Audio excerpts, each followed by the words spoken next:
just really grateful for all that you do, and again, grateful for the invitation to come and share some of what I have learned about Monhegan Island in the 20 or so years that I've been out there working as a plant physiologist, trying to understand the forests out there, and a particular interaction that will only be a part of the talk today.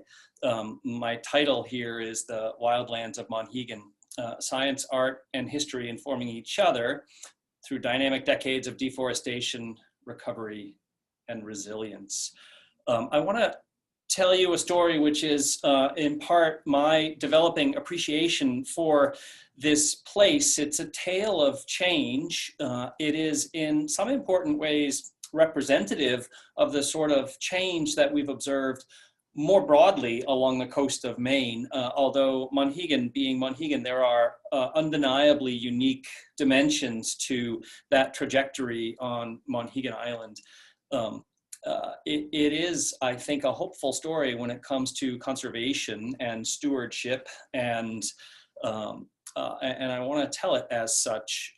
And one of the unique dimensions of that history in Monhegan is the deep artistic legacy of the place, the ongoing connections to art and representation of nature of many different forms. And I want to integrate that then into this tale.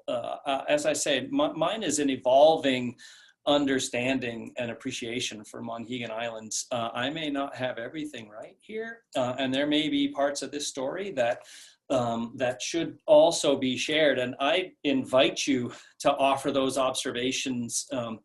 As Caroline had said, you can just signal in the chat that you had something that you wanted to share, and then at the end, by all means, we'll do a question and answer. So without further ado, let's go to Monhegan. So, here's a map of the coastline. You know where we are here in Brunswick, at least that's where I am. You are probably somewhere in the broader surroundings. Some of you I know are much greater distances than that, and I'm really grateful that you've joined. I know there are Monhegan Islanders participating tonight too, and I just wanted to express my thanks that you take the time to be a part of this as well. Here's Monhegan Island. It's thought of as an outermost island of Muscongas Bay. It's described as anywhere from 10 to 12 miles off the mainland. You can ride down to Port Clyde and take a ferry out through here to Monhegan. You can also take a ferry from near to Booth Bay Harbor and New Harbor. It is one of a relatively small number of unbridged islands in the state of Maine that have year-round human communities on them. The population of Monhegan Island that overwinters is somewhere in the neighborhood of in the high 60s, low 70s. I don't know what that population swells to in the summer, but I bet it goes up by a factor of 3 or 4. It's a square mile in size, so it's not that large. Here's an image of the pier. So this would be what greets you when you first arrive, a place to stay if one chose to, the lighthouse, and the community around it here. Really a community like no other in lots of ways. This place is extraordinary, and for a day visit or for a longer visit, and certainly for people who spend a lifetime out there. In addition to the community, which is nestled down in the corner of the island, the views on the island and the so-called wildlands are like nowhere else. It's really a beautiful, beautiful place. This rocky coastline is rugged and stunning, and trees now reaching down to the shoreline. Trails running through here that can be enjoyed, again, like I said, on a day trip or for longer visits. I was drawn out here about 20 years ago as a scientist who studies trees largely. I was interested in this interaction that you see right here. It may not look like an interaction, but what you're looking at on this picture to the right is not just a white spruce, but a parasitic plant that is attacking that spruce. These little brown projections here are a dwarf mistletoe. Oops, excuse me. They are dwarf mistletoe. Oh my goodness. And that's a parasite that will grow for some period of years inside of the branches, and then it'll throw up these aerial shoots here that are no more than 1 centimeter or 2 centimeters in length. They'll have a flower at their terminus, and that flower will be pollinated and ultimately develop a fruit that will complete the life cycle of the parasite. I am interested in that parasite because over a number of years, a dozen years or a dozen and a half years or so, that parasite can kill a mature spruce tree. So here you see the remnants of what were living spruce trees on Monhegan Island that show all the signature indicators that they had been killed by dwarf mistletoe. So I'm interested in the sort of causal chain of events that may lead this diminutive little parasite to kill these big mature trees. And when I arrived in Maine, which was just before the turn of the last century, I went up to University of Maine and spoke with a guy named Bill Livingston, who's in the forestry school there, about this interest. And he had suggested that I go out to Monhegan, where he had done some work, that I'd find infected trees out there, and also a friendly community that would potentially welcome our kinds of studies out on the wildlands. Sometime later, I discovered that about 100 years before I arrived on Monhegan Island, Rockwell Kent, who is a luminary in the American art scene, had himself been encouraged by a teacher in New York, as I understand it, to visit Monhegan as a place to ply his artistic craft. So that was around the turn of the 19th century, a little bit thereafter. Here's an image. Again, you see the inn here and part of the community. This is looking in the other direction. A Rockwell Kent piece. So here's Rockwell Kent himself. He fell in love with the island, spent many years there off and on, built a home there, was a really important part of the community. And he was among a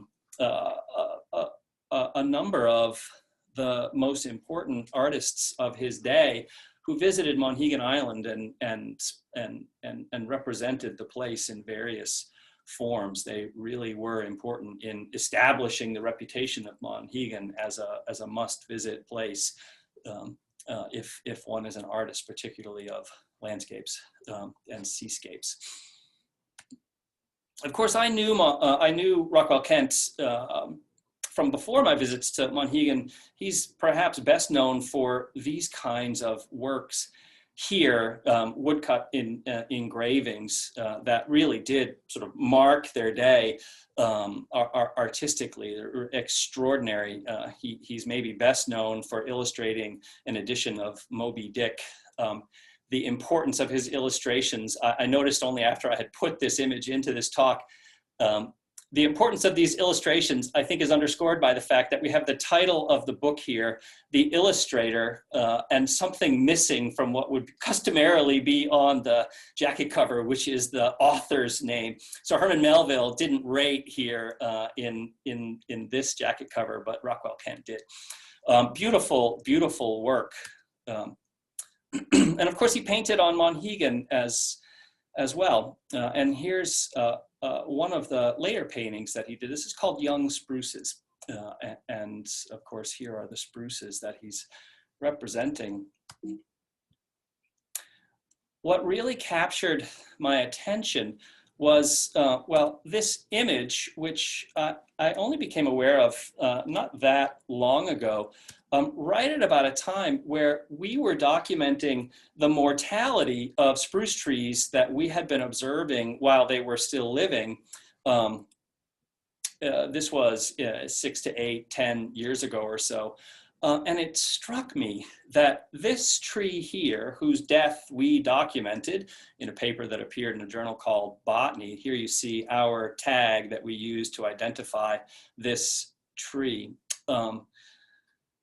This tree very well may be one of the trees that Rockwell Kent was representing in the early to middle part of the 20th century as a young spruce. And the connection there was very interesting to me, but deeply humbling as well. And so I wanted to think about that more, and it got me thinking about the ways in which the artists down through the ages who have gone out to Monhegan Island may have something to share about the history of the forests and the successional patterns, the change in the forest over the last century or more.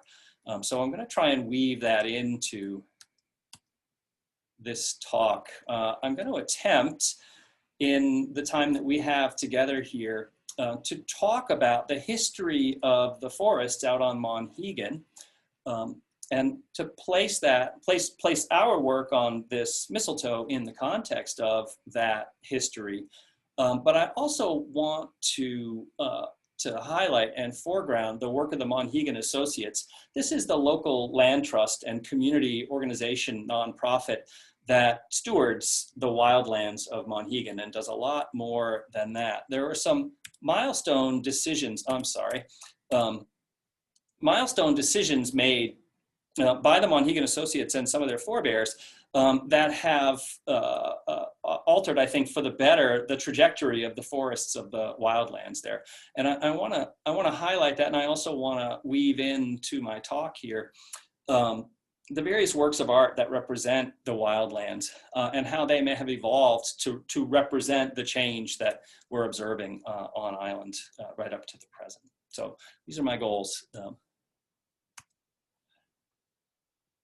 I want to start the story with this organism here. This is a merino sheep. The merino breed was first developed on the Iberian Peninsula in Europe, in Spain probably, or Portugal, or somewhere along the border there. Merino sheep are exceptional in a number of regards. They are pretty tough organisms. They can deal with the climate in Maine. They produce an exceptional wool that can be that can be used to weave high quality products. And those who bred the merino sheep knew this very well some centuries ago, and they were quite protective of the breed. They held it close. They didn't release it to others. This was, in a way, the intellectual property of its day.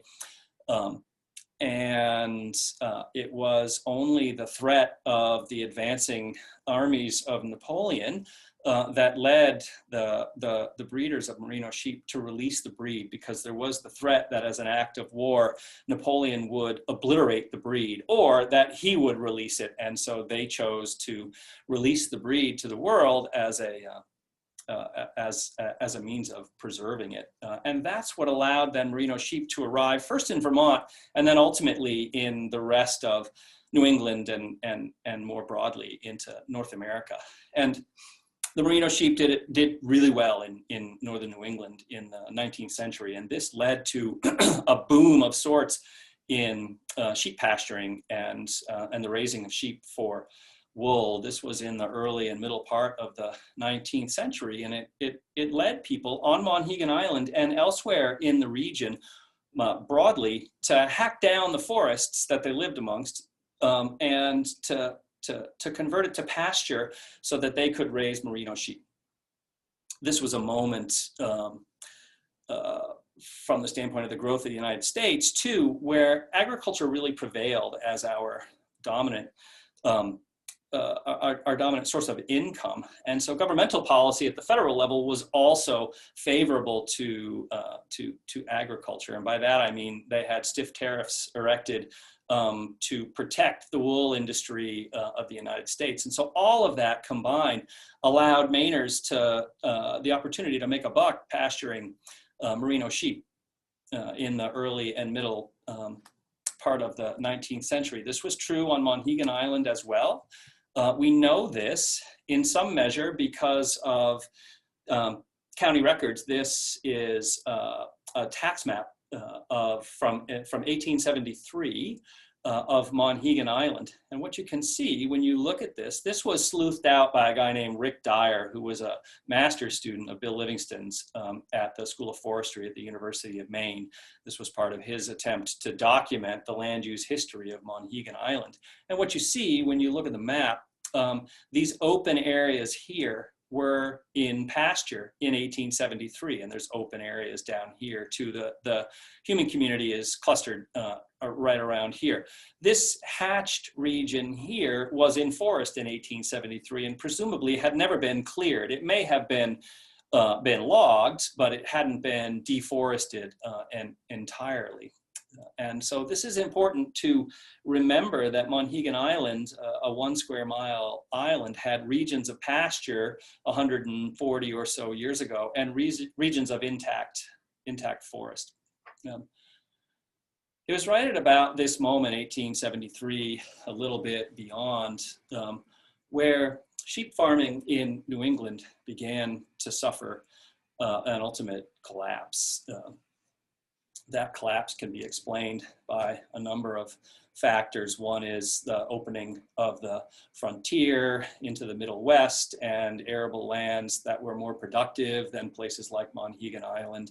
It also had to do with the arrival of the industrial age and manufacturing prevailing as a source of income in the United States. And what that inexorably led to was a shift in governmental policy broadly in favor of manufacturers, and that was then at the expense of producers. And so those tariffs on imported wool were lowered in order to lower the price of raw materials for manufacturers in the second half of the 19th century. And in came wool that was raised elsewhere in the world that couldn't keep up. And in places like Monhegan Island and elsewhere, people were walking, this elsewhere, by that I mean all along the Maine coast and through northern New England broadly. People were walking off the land, abandoning their land and seeking their sustenance or their fortune elsewhere.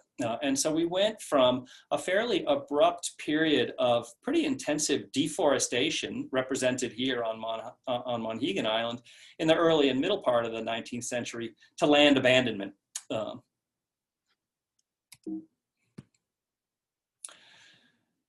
Some of this era, the late 19th century, is represented in early photography on Monhegan Island. Here you see a photograph of Edward Knowlton, who's quite a well-recognized photographer from Monhegan Island. What you can see here is a deforested head and some trees left from that remnant forest on the island interior. This is a picture, I believe, of the same head from about a month ago. I took this one. I took my daughters with a friend out to the island for a walk, and you can see that in the present day, the head has some trees on it. It was completely denuded in Edward Knowlton's day. Here's another a luminary in the artistic community on Monhegan Island, SPR Triscutt, showing in photography here these bare heads. And then here's Edward Hopper's representation of that. Edward Hopper, like Rockwell Kent, visited Monhegan Island, painted Monhegan Island. Edward Hopper painted in a number of different places in Maine, and this is one of the prominent places. And you can see again here, he didn't see fit to paint any trees on these heads. When he was there in the early part of the 20th century, they were still treeless. If the name Edward Hopper sounds vaguely familiar to you, it's generally known for this, maybe his masterwork, or at least his most prominent work, Nighthawks. And so he's a versatile painter who did a good deal of landscape painting in the early part of his career, and that led ultimately to these kinds of images here. And of course, here's Rockwell Kent representing, again, this is the neighboring Monana Island. Here's the community and the marsh. You see some of the trees here in the foreground that represent that uncut forest. And in this image, the reason I share this image, both because it's Rockwell Kent and because you have these white dots here, if we were all together in an auditorium, I'd ask you what you thought those white dots were. It's a bit of a leading question given where we've been already, but it seems to me unambiguous that what he's drawing in here are sheep, possibly. But one interesting facet, and these then likewise would be sheep there, is that Rockwell Kent didn't arrive on Monhegan Island until 1905.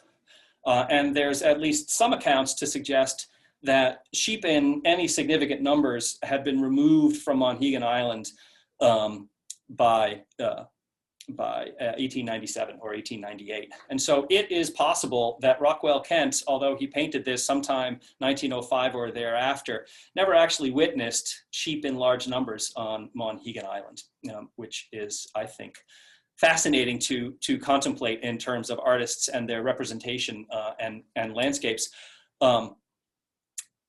But there was something, whether they were there or not, there was something in Rockwell Kent's understanding of this space that led him to know that this landscape was really only completed by the presence of the sheep, that this landscape was shaped for the sheep and really by the sheep. So whether he saw them there or not, he understood their place in this. I'll point out, and this is a difficult picture, or maybe for some, that the sort of the closure of island sheep herding, sheep populations was a difficult moment in the history of the state of Maine. There was a damning report that was created by a humane society of their day with images and documentation showing the collapse of the sheep industry. This is not Monhegan Island, I should emphasize. This is another island, but like lots of industries, agricultural industries maybe in particular, in a state of collapse, that people who were at first at least tending to this flock, they left it to its own devices. It was abandoned in effect, and on small islands in Maine that led to a lot of suffering and death on the part of the sheep. And it was images like this that led the authorities to require that people deal with the sheep and not simply let them go when you could no longer make any money with them. So there's a history here to be told too. But it's, I think, one of a not unusual one of an agricultural collapse and abandonment. It played out on Monhegan Island. It played out on other unbridged islands in Maine, and it played out on the mainland as well. So, if that's the start of our story with abandoned pasture land, then what comes next in a place like Monhegan Island and elsewhere in Maine? Well, what comes next is the trees. They will come back. We live in an extraordinarily resilient place. We have abundant moisture, although we certainly haven't this season. And although our soils are not deep, they bear the potential to allow for recovery. And so upon that pasture land abandonment, you had the return of trees. And that's represented here in this middle of the century photograph by another Monhegan Islander, Warner Taylor. I learned in my last visit that one of my first friends on Monhegan Island, a woman named Lucia Miller, who had welcomed me to the island and had fed me on more than one occasion and even put me up for a visit.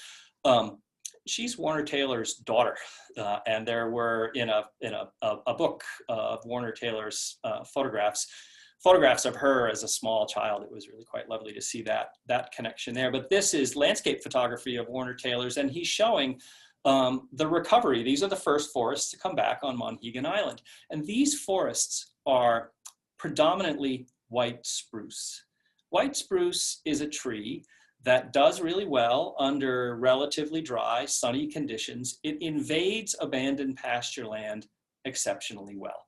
And so it's not a surprise to see abundant white spruce growing in what had been pasture land. And I'll point out for those of us who are in the mid-coast region, Brunswick-Topsham and whatnot, we don't tend to get white spruce. It's more of a boreal tree. You don't really see white spruce creeping down beyond maybe Reed State Park. So if you go up to Reed State Park, you'll see white spruce intermingled with white pines. What we have instead is white pine, and white pine is in largely the same ecological niche as white spruce, insofar as white pine too invades abandoned pasture land very well. And so if, like me, you're living in Brunswick or Topsham in the area, you find yourself in forests that are dominated by white pine. They are dominated by white pine for the very same reasons that Monhegan Island forests along the edge of the island are dominated by white spruce, is that we're walking around in forests that had been pasture land not that long ago. And that to me is extraordinary when you think about just how dynamic our environment truly is. It feels, when you arrive in a place like this, it felt this way for me too, like it has always been this way. And nothing could be farther from the truth. It hasn't even been this way for very long, and it won't remain this way for very long either. And all one needs to do is walk around and look at the species that are thriving in the understory of white pine forests to look into the future forest and see that it will be balsam fir and red spruce and hemlock if it's allowed to remain in forest at all. So here we are in the middle of the 1950s or so, Warner Taylor's representation by photography. And again, Rockwell Kent's, this young spruces, although it isn't dated, it's thought to be, based on the style, something from the 1950s, so middle-late part of Rockwell Kent's career. I will note, just as a tangent and a sidelight, that if you wanted to see this firsthand, and I dearly would love to see this firsthand, you have to go to the Hermitage in St. Petersburg in Russia to see it. And the reason for that is, well, I would say complicated, but not that complicated, that Rockwell Kent was an outspoken socialist. And so during Red Scare days, his work became, for all intents and purposes, unsaleable in the United States because of the mark of his politics. And it, at the same time, then grew in popularity in what was then the Soviet Union. So there's quite a collection of Rockwell Kent's art in the Hermitage and elsewhere in what had been the Soviet Union in the middle part of the 20th century. So again, you know, these are the trees of the 1950s, and here is a tree of the 20-teens. This is a dead spruce showing the signature effects of mistletoe, this dense proliferation of chaotic branching that's induced by the mistletoe. And we're going to talk about that in greater detail in a little bit here.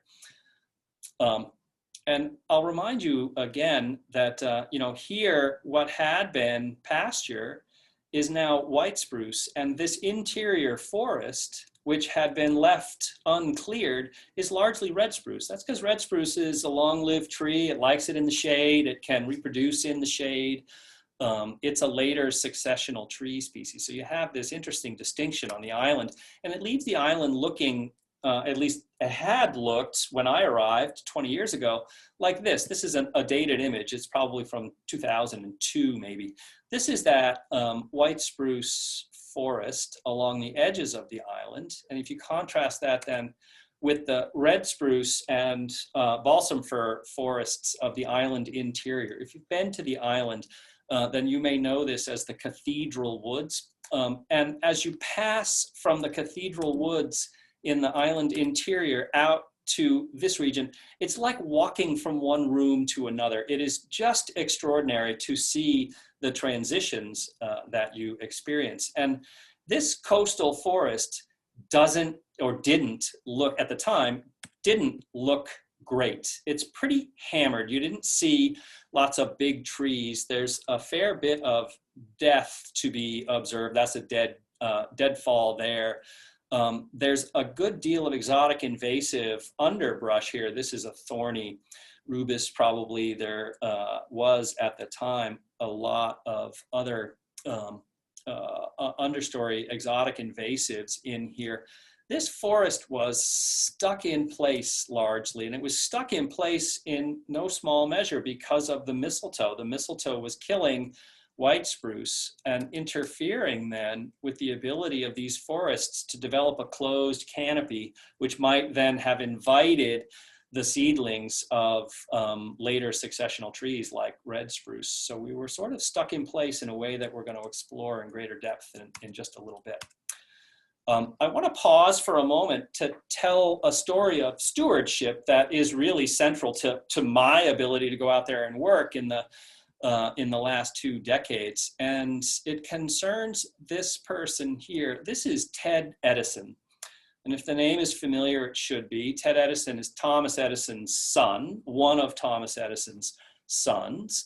He was a business person in science and industry, sort of took over in some small ways for his father's in industriousness, and was a Monhegan Islander, loved Monhegan Island, and quietly at first began to acquire land on Monhegan Island. He was also a real strong advocate for human population control and environmentalism, well ahead of his day in some important ways. And Ted Edison and then Ted Edison's friends managed to acquire most all of the undeveloped land on Monhegan Island. And having done that in the 1950s, he basically gifted it to the community with the formation of the Monhegan Associates. And so here's an aerial photo of the island. It's a relatively contemporary, it's probably a decade old. You see the human community down here, the opposing island, and all the rest of this is the wildlands. We could pause for a moment and try to imagine what Monhegan Island might look like had that not been Ted Edison's inspiration. It would look very different. Now, of course, there are other limiters to development on a place like Monhegan Island, water chief among them. And so I don't think in any world one could imagine that housing developments would spread across the entirety of the island. But at the same time, I think it's hard to imagine the place with the level of intactness that it has today were it not for the commitment of Ted Edison. And then subsequently, the Monhegan Associates, who have stewarded this land ever since. I think there's a lesson in this for all of us, whether we like it or not, that deep-pocketed, generous, forward-thinking individuals like Ted Edison are central to what I would consider small-scale conservation efforts like the one that has been enacted on Monhegan Island. So we owe a debt of gratitude to Ted Edison for that. And of course, it was done with a great deal of controversy, some of which I only know the barest of. But as you can imagine, the human community here is in important ways constrained by the mandates of the wildlands. And so when you're sitting at a population of high 60s, low 70s, a relative inability to expand into the wildlands can have big impacts on families and on the very survival of the human community out there. So I don't want to sugarcoat it as an unalloyed good. It was certainly good from a stewardship standpoint, and it remains a complex matter, just as it does in the communities in which I live, and probably you live as well. I know there's tension in the town of Brunswick right now about land that's going to get reconveyed, had been conveyed from the old Navy base to Bowdoin College. Bowdoin College has given it back, and now as a community we need to decide what we want to do with that land. Do we want to put it all in conservation? Do we want to turn some of it into housing to deal with an unambiguous housing crunch in this region? If we do that, how do we do that? These are complicated questions that we will live with forever, I think. I want to turn our attention now just for a couple of minutes to my principal interest out there on the island. And again, that's this organism here, the mistletoe, and then the spruce itself. Here you see a mistletoe growing into the spruce tissues here of the branch. And in fact, it's really the other way around. The mistletoe had been growing inside of the spruce and then grew this shoot outwards. Mistletoe is a fascinating organism. It develops fruits which can ballistically eject their seeds. And so the fruits will develop with water pressure, and the seed serving in a way as a plug. And as the seed matures, the tissues that hold the seed in place begin to die away and weaken that plug. And at a certain point, it will release and the fruit will fire that seed. This thing it's about, I don't know, it's about a rice grain, a little thicker than a rice grain, but about that size. And it'll fire that seed out like a water cannon. These can go meters through the air, which is pretty cool in its own right. If you encounter dwarf mistletoe in September, in fact, this is the time to do it. So if you want, head out to Reed State Park if you're local and find mistletoe and start rooting around with your hands in it. And what you'll find is this gentle popping on your eye. And if you wear eyeglasses, you may find seeds stuck to your eyeglasses, stuck to your collar.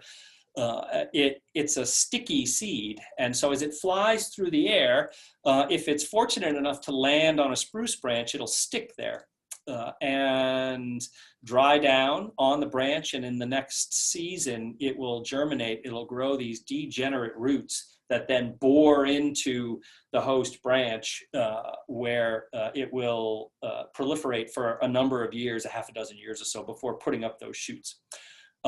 These will also get lodged in the plumage of birds, and so the long distance dispersers are probably birds. But I want you to think for a second about disease ecology, right? We can't stop thinking about diseases nowadays, but here again is that picture of that ballistically ejected fruit. And I'm going to tell you that white spruce is a primary host for dwarf mistletoe, of this particular dwarf mistletoe. So this parasite loves the white spruce. And what we have on Monhegan Island today is basically single species stands of white spruce here, here, and here, where it's white spruce, white spruce, white spruce, white spruce. That's all one can see. You think about that from the standpoint of what you know of the biology of the mistletoe.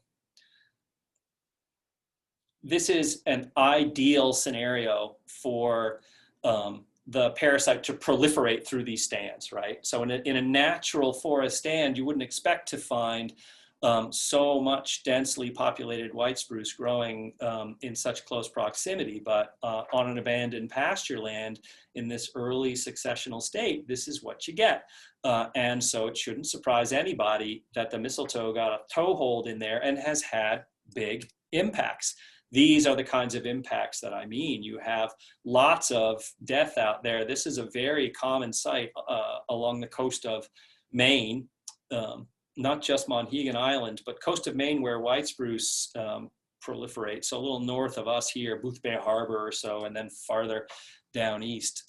And this is as a consequence of the mistletoe. You could see how easily it might spread. And of course, so my lab was interested then in just what's going on here. How is it that a mistletoe kills the host? And I want to share just a little bit of what we've learned along the way here and the hypotheses we have about the causal chain of events that lead to mortality. So here is a mistletoe infected tree. This is a white spruce. It's not actually on Monhegan Island. This is on Southport Island. This was at the Monhegan resort at the far end of Southport Island. This was an old field site of ours, one of our original field sites. And it underscores in some ways the vulnerability of a place like this. As it happened, the manager of the Monhegan resort was an ecologist when we first were working there. And he was happy to have us out there as long as we weren't going to do any lasting harm to the place. But the land we were on was private. And in a third year that we went back to work, as we were approaching this spot, I saw a dirt road and I thought, uh-oh. And sure enough, It's a beautiful second home, right smack dab where this tree had existed. And so that land was no longer available to us for work. So again, I'm grateful to the Monhegan Associates for the continuity that they offer in terms of field sites and study with their stewardship. But I show you this picture because of this right here. This is the locus of infection on this tree. So here's where you find infection. When dwarf mistletoe infects a tree, it infects it branch by branch. So it can't grow systemically into the whole tree. It can only infect the branch where it lands. So this is infected. This is not infected up here. So just contemplate that for a moment and think about what you see there. Clearly there are impacts. This part of the tree is not looking great. There's needle loss. And here is the most vigorous growth on the tree is right there at that locus of infection.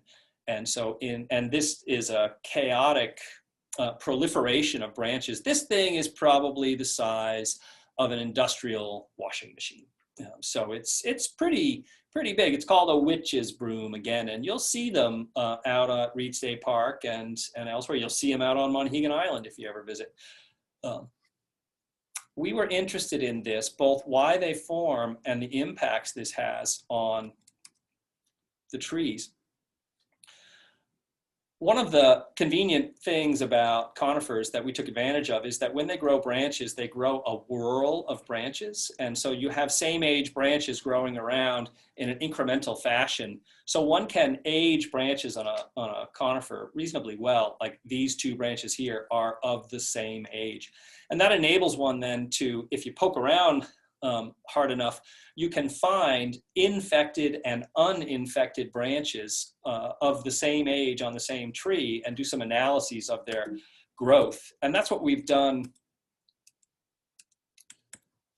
Oops, sorry. That's what we've done here, is to look at the growth of, well, here you see arrayed across, these are the replicates. Right here, these are sister branches, so branches of the same age on the same tree, one infected, one not infected. And then there are 1, 2, 3, 4, 5 replicates in each. And if you compare them across the board, what you see is that the infected branches are in fact growing more vigorously than the uninfected branches are. So it's a bit of a non-intuitive at first pass scenario where we know that infection kills the tree, but it seems to lend greater vigor to the actual infected branches themselves. And you see that represented here. If you were to take one of these two pairs and look back through time, this is work that a student, David Zanana, did in 2009. That's why we start here in 2008. You can look at the growth rings here, look at the size of the growth rings. He did it in terms of total woody area of the uninfected in green and the infected in orange sister branches. And what you find is that for some period of their growth, they're growing in parallel in terms of their growth and size. And then it's here you get this point of inflection, right, where the uninfected branch begins to taper off in growth and the infected branch is taking off in growth. And so as you might imagine, this is really good circumstantial evidence that this right here is the moment where that branch was infected, or where the infection began to have its impacts. And the uninfected branch, the infected branch begins to grow more vigorously at the expense of the uninfected branch. So we're interested in why that might be so, because clearly what seems to be happening is that the infection here is draining away the resources of the whole tree. So the uninfected branches are paying the price for the vigorous growth here. It's a closed system, right? The resources of this tree are not infinite. And if most of them are dedicated here, then they're going to come at the expense of another part of the tree. And we looked at this and it occurred to us that this is a lousy way to build a tree, right? That this dense proliferation of branches, and if you were to root through this, you'd find that there's green vigorous needles right down into the center. This doesn't present those needles to the sun very efficiently at all. And if needles are all about doing photosynthesis and they need sunlight to do that, then growing this big ball of foliage is rather inefficient. And another student of mine, Stephanie Schmiga, showed that really nicely here. What she did was place sensors that measure light intensity at different depths in this structure here. The depths were the nodes, and we were able to then age match the nodes on an uninfected branch here. And, you know, of course, what you find is what you would expect from what it looks like, that as you go deeper into the witch's broom here, you get more and more shading, and you don't get that in a typical branch. There's no effect of going into older growth nodes on an uninfected branch.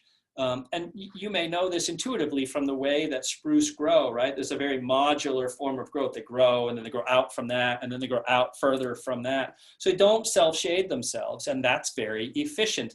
So this form of growth here is especially inefficient and is probably part of the mechanism that leads to mortality. I'm going to move this over just a little bit further. Here, what I'm showing, so let me see if I can move this too. I don't want to mess with any of that. Maybe not. Here, what I'm showing you, and this is the last, well, not second to last data I'm going to show. These are real graphs. This is plant biochemistry. What I am showing you here is the hormone contents of host tissues. These are measurements of the hormones in the host spruce. And this hormone here that goes by the name abscisic acid, it's a little bit obscured here in the bar, at least it is on my screen. This abscisic acid, and then here is another class of hormones called cytokinins. So this may be news to some, but plants have hormones, just as we have hormones. All large organisms have something, hormones or hormone-like substances that help to manage growth and communication across a large body. It's true in plants too. And just as we have hormones that signal stress and also hormones that promote growth, the same is true for plants. And this hormone here, abscisic acid, signals stress. This is a hormone that would indicate to the rest of the plant that a particular tissue is experiencing stress. Whereas these cytokinins are hormones that are intended to promote growth. And so these would be produced by tissues that want resources to come their way and for growth to be promoted. So what we've done here to collect these data is to look at, again, an uninfected branch. So these are spruce trees, and an infected branch in both cases. And if we look at just the cytokinins here, the content of these total cytokinins is in the infected branch. It's nearly twofold what you have in the uninfected branch. And if you're wondering, okay, well, what do these cytokinins really do? What do they signal for? That's shown down here. Cytokinins promote the delivery of resources, so mineral nutrients and water and the products of photosynthesis from the whole tree, the stored resources will be delivered to the infected branch here as a consequence of these total cytokinin contents. These hormones, the cytokinins, also delay senescence. And senescence is a really important phenomenon in plants. Senescence is the death of a tissue. We're thinking about it at the standpoint of a scale of a tissue. Senescence is the death of a tissue, the programmed death of a tissue. And plants do this with regularity in ways that may be less familiar to our body plants. They're in the midst of doing it right now, right? The leaves of the maples are in the process of senescing all around us now as they are shed. So senescence is a fairly common phenomenon for plants, and it's controlled in large measure by hormones. And so what we see here in this scenario is that the infected branch has higher cytokinin contents those high cytokinin contents delay senescence. Um,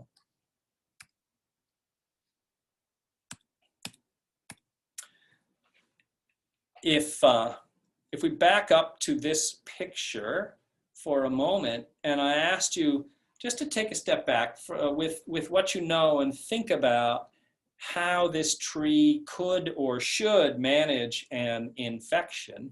We know that these infections are branch by branch. This is a mature tree. It's probably 70 years old or so. It's got a lot of branches here. It's got this one conspicuous infection. There is actually another infection down here that gets a little bit obscured, but we'll think about this one infection. If you were this tree, how should you deal with this infection? Well, one answer might be that you just kill off the branch, right? You allow that branch to senesce and die. Get rid of that branch, you get rid of the problem. And again, in fact, trees do this with regularity. We know this intrinsically. If we go back to the picture of the cathedral woods here, and these tall trees whose canopies start all the way up there, well, that of course is not how these trees first grew, right? There were branches down here. We even see the remnants of some of these branches here. But these branches, as the tree grew, senesced and died, and the resources of those branches were then delivered upwards where they could be of better use. My point here is just that killing off a branch is a routine thing for a plant to do. And so why aren't the spruce trees killing off the mistletoe infected branches? Well, the answer is right here. It's their mechanism of killing off those branches would be to starve off the cytokinins. But the infection is hijacking the hormone metabolism of the host. And so the parasite itself, we believe, is dumping hormones into the host tissues, and that then signals to delay senescence. That keeps that branch alive, and it also keeps the resources delivered to the site of infection. So there's a hijacking at play here that enables this to survive. And the last feature or effect of cytokinins is that they promote branching. So high cytokinin contents also promote branching. And here it is, branching, right? So this dense proliferation of branches itself may not actually be adaptive to the tree. It may not even be adaptive to the mistletoe. It may just be another consequence of the hormone manipulations, which themselves were adaptive. But there are real problems associated with that branching, and that's what you see here in terms of the self-shading. So the last data set I wanted to share is this one here. These are, again, tree ring analyses. In this case, it's the looking at the bole or the central trunk of the tree. So not an infected branch. This is a better representation of the whole tree's growth. And what we are doing here is looking at uninfected spruce trees, lightly or moderately infected spruce trees, and severely infected spruce trees. And again, this was David Zanana's work that ended in 2009. And so what we're looking back here a decade ago at the size of the tree rings on these trees. And what you find in an uninfected tree is pretty steady growth each year. The increment is about the same. This 2003, you can see, was a low year. That was a drought year. We'll have another low year this year as a result of this year's drought, but pretty steady. In the lightly or moderately infected trees, again, we don't see a big impact on their growth, but the severely infected trees are falling off a cliff. Their growth is compromised. And what these data suggest is that in severely infected trees, the burden of infection becomes so great that it comes at the expense of the growth of the whole tree. And in due time, it'll actually wear the tree down to the point where it can't even survive. And what we've found is, and this was work that we've done on Monhegan more recently, but that when a tree reaches this state of severe infection, it has something like 4 to 6 years left, and then it'll die. The last bit of the story that I wanted to share was another really significant stewardship decision that's been made on Monhegan Island.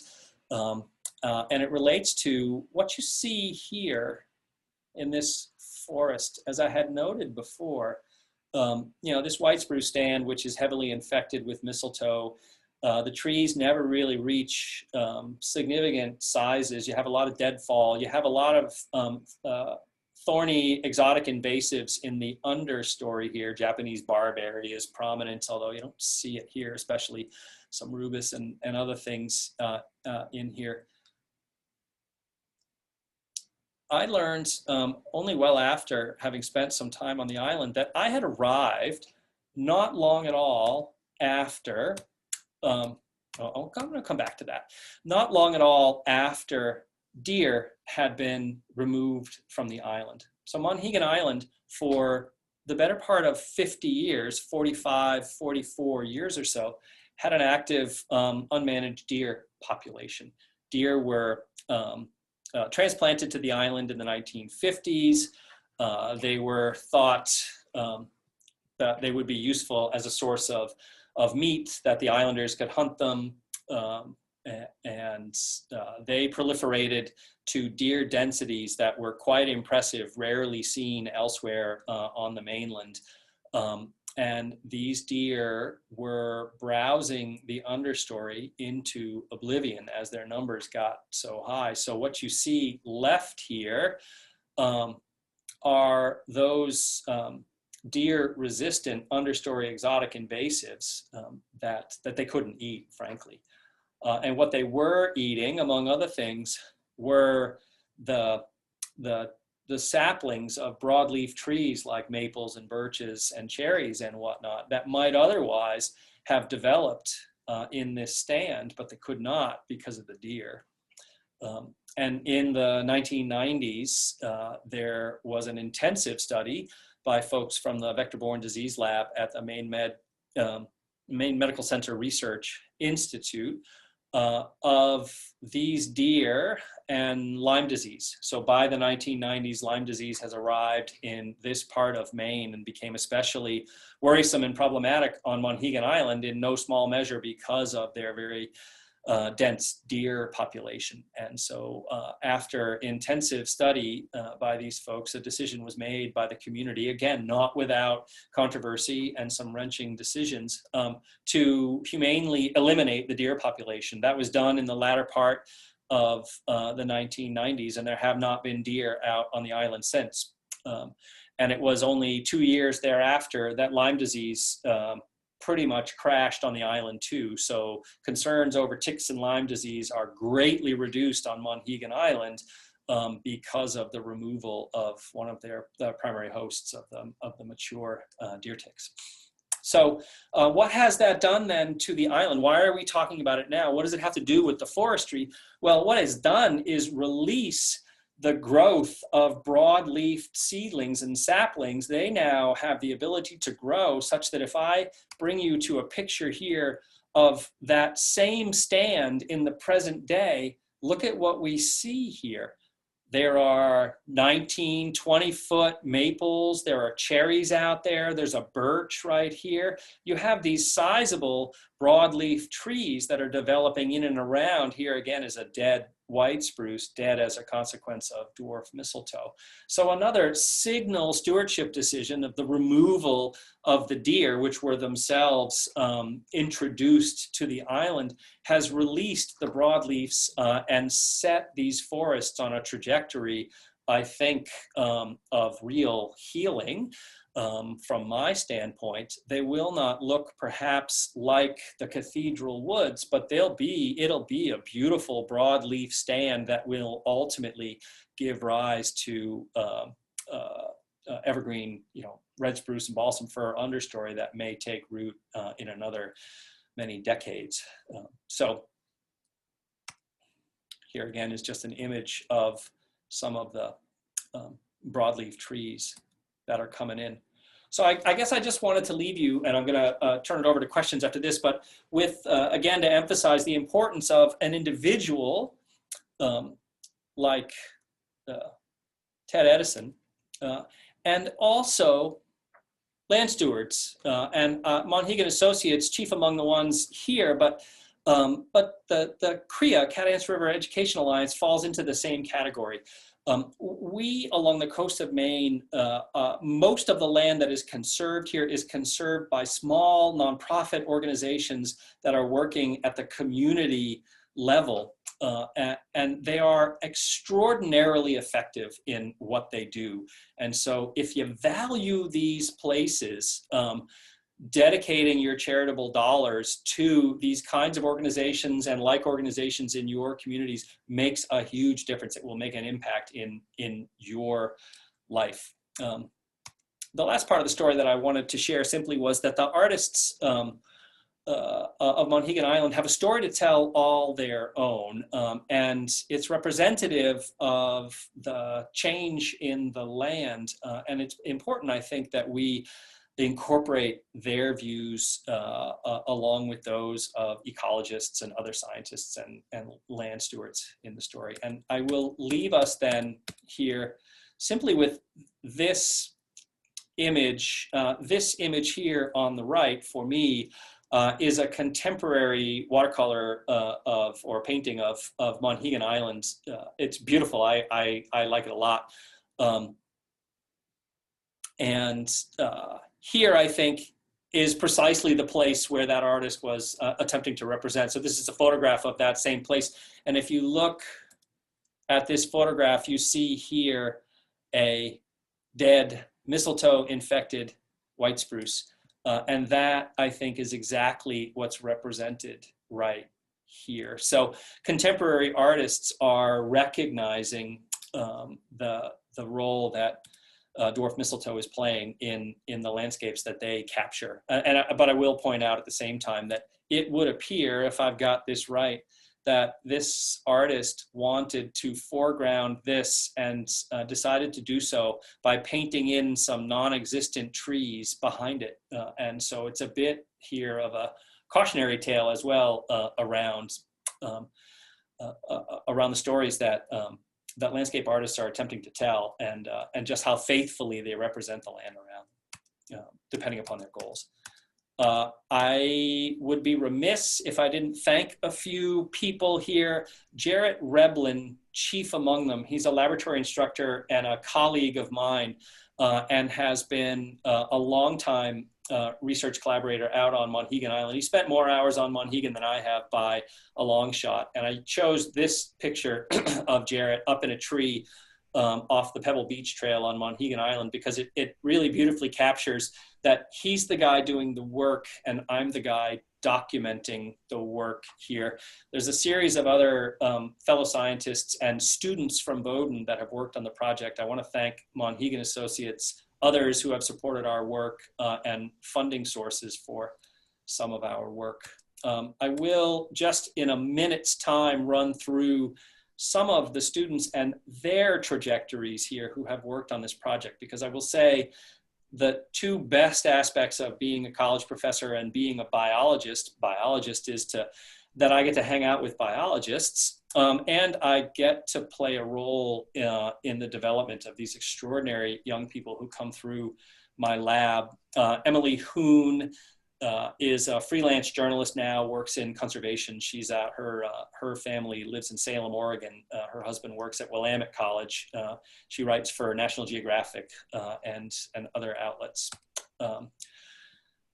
Leela Stanley got a master's in ecology at University of Maryland, and now works for an organization called Global Witness. It's a relatively small but global environmental advocacy group, and she is working, or has worked at times even undercover in Papua New Guinea to try to address the illegal logging trade there. An extraordinary person. Christy Duran was a postdoc in my lab, grew up in Alamosa, Colorado, and her dream was to be a college professor in Alamosa, Colorado, and that's exactly what she's doing at Adams State College now.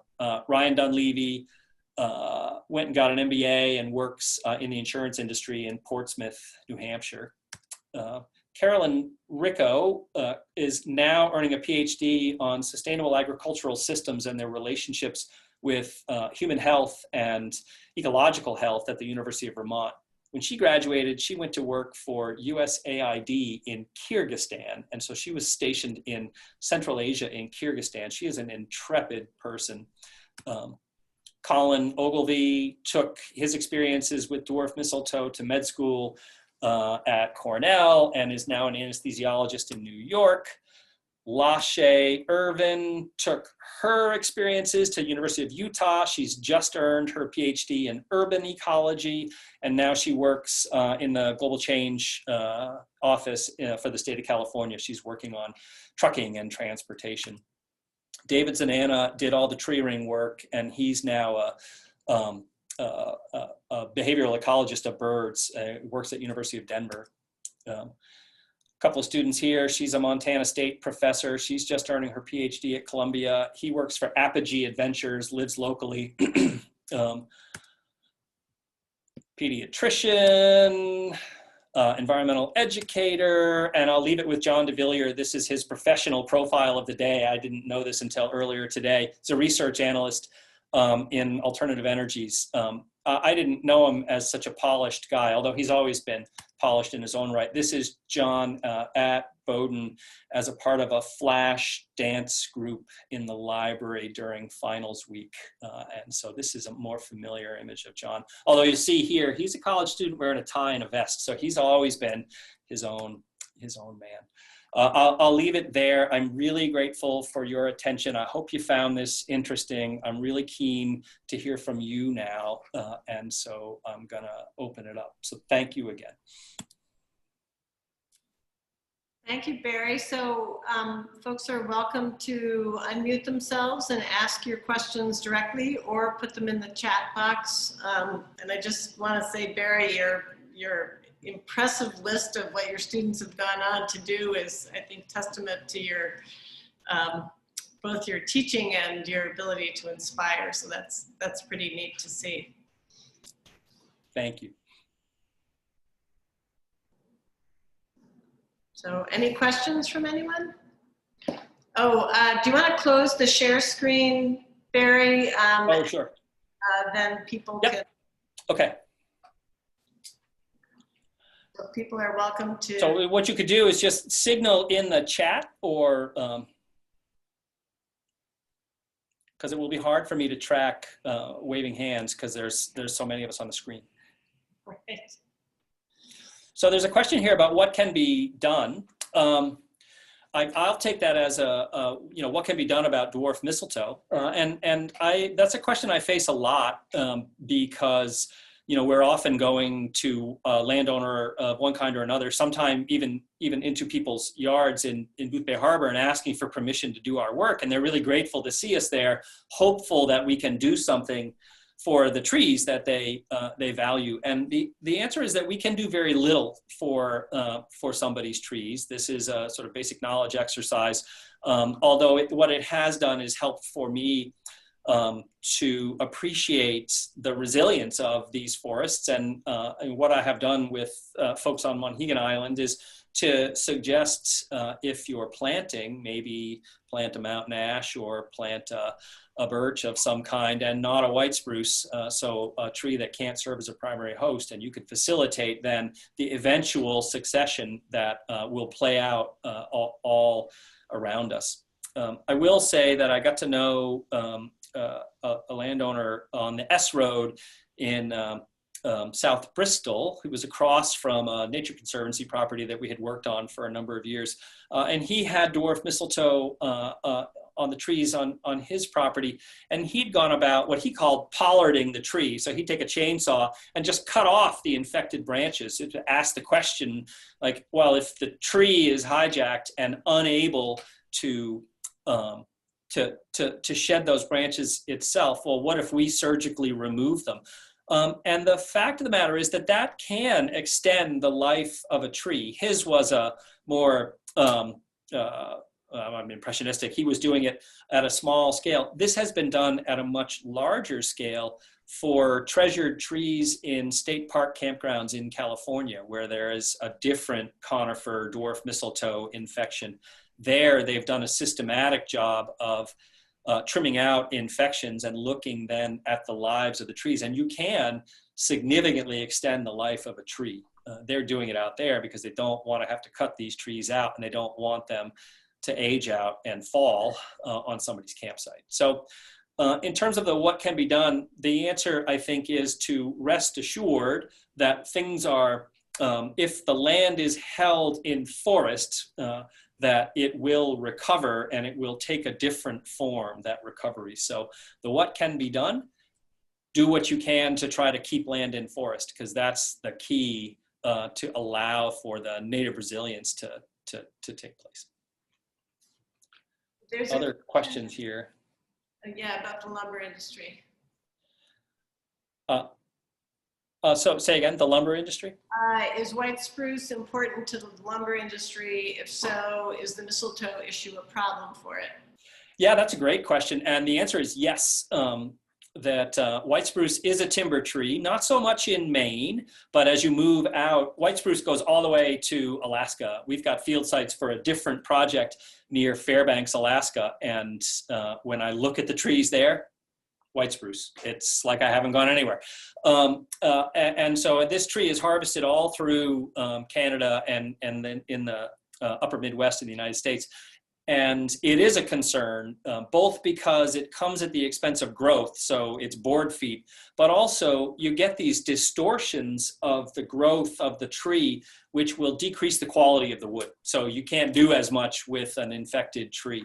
So there's a sizable literature out there on managing white spruce infections. This is probably, we know maybe more about that than we do about the intrinsic biology of the interaction. But mostly what the timber industry does, if they find a locus of infection, they just clear cut everything around it to a certain diameter, and that's their way of containing infection. And so most of the literature concerns how much do you need to clear in order to protect yourself. And it's a difficult problem for them because the mistletoe will grow inside the branch for a dozen years or so. So it's difficult to identify an infected tree from an uninfected tree on the spot because it may have a latent infection. So that's the reason that they'll cut as vigorously as they do. A couple more questions. Someone wants to know, Kimberly wants to know, what do you do with the infected branches that are removed? Is there any special requirement? Oh, yeah, that's a good question. So, I mean, we've never actually been, we've never removed infected branches ourselves. So we do take special care, though, that we're not the vectors for the seed where we go.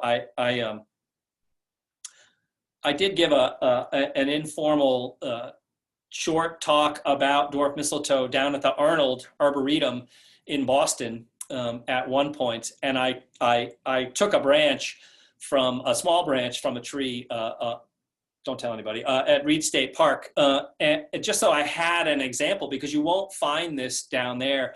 And I was walking around and showed the director of the Arboretum, like, yeah, this is what we're going to use, and he's like, that's not the mistletoe, is it? I said, well, it is.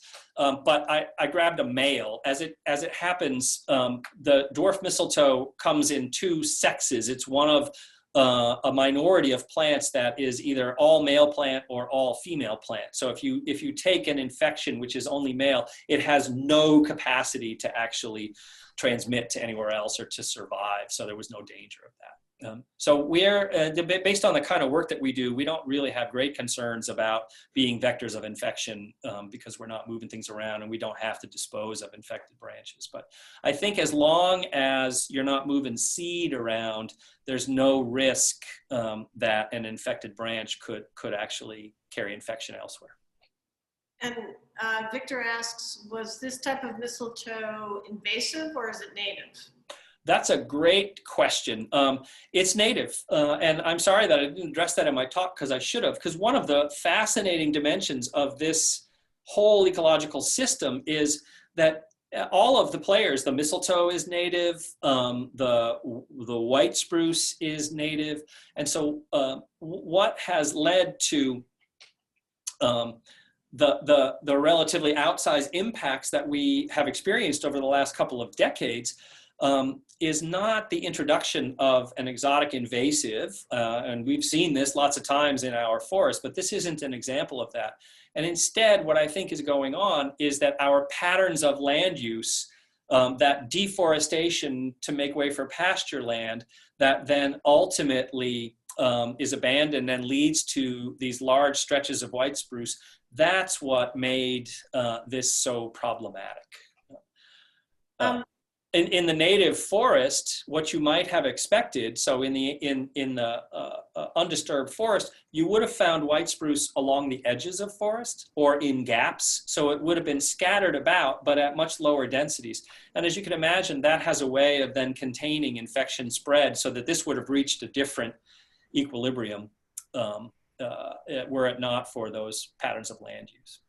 And what is the ecological role of a parasite like dwarf mistletoe? Right.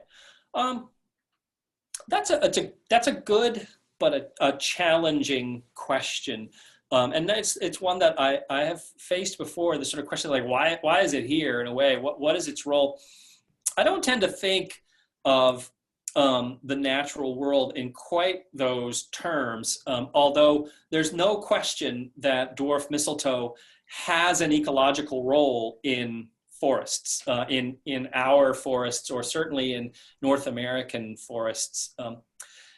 You know, it can get out of control in a scenario where we allow for it to get out of control because of the ways that we've modified the landscape. But where it's in equilibrium with other native vegetation, it provides forage for birds and other animals. It can provide cover for those same birds, nesting sites. It also creates structural diversity in the canopy, so you'll have a more varied habitat with dwarf mistletoe.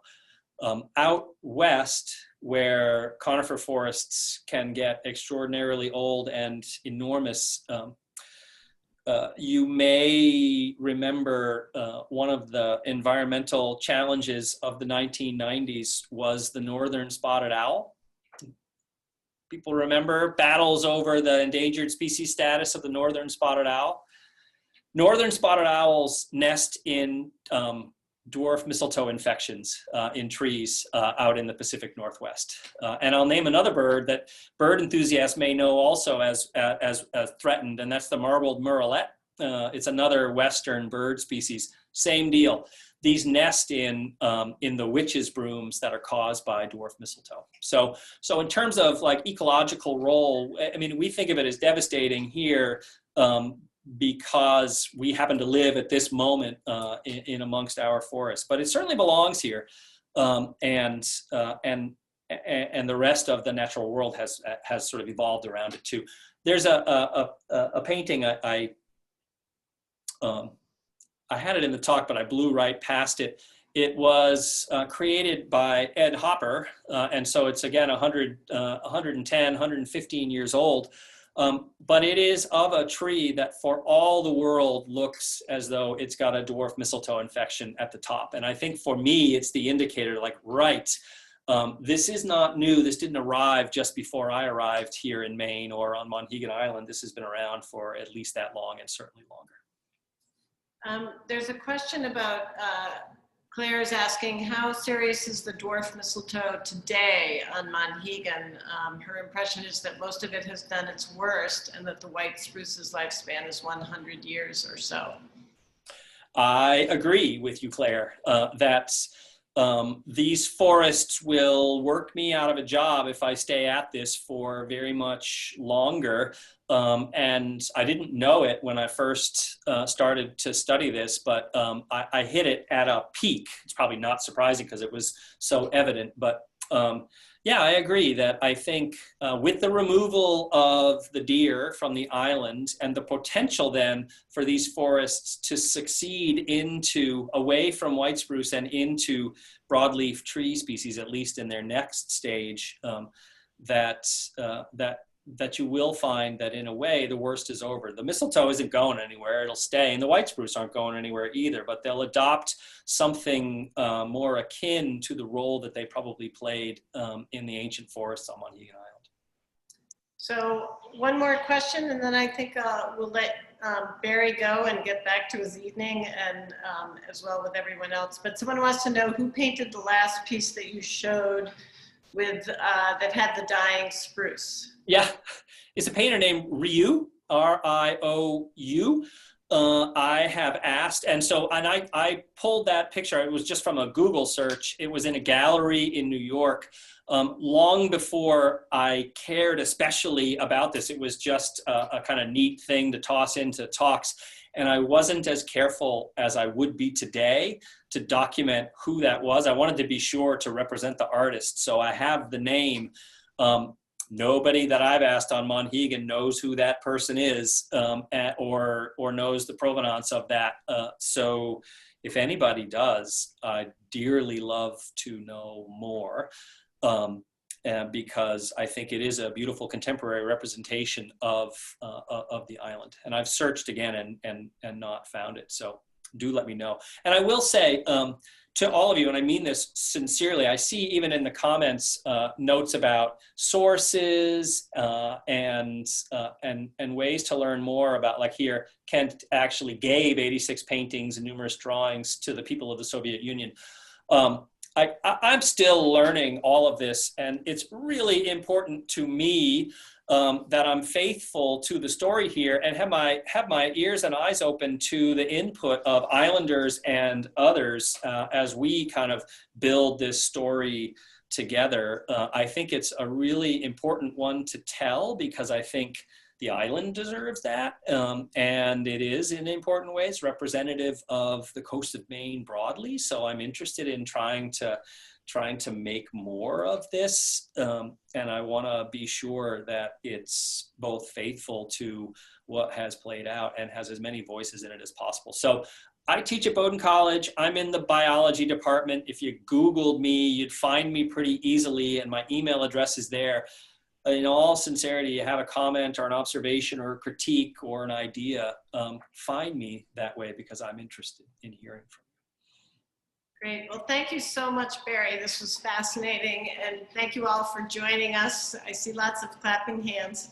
I really appreciate your interest, and I hope you're all well and enjoy the fall. There are some kudos and thank yous in the chat box if you want to look at those, Barry. All right, I'm going to end the meeting. Thanks you all. Thanks to everyone for joining us, and please join us next month if you want to learn about polar exploration and climate science atop Mount Everest. All right, take care all.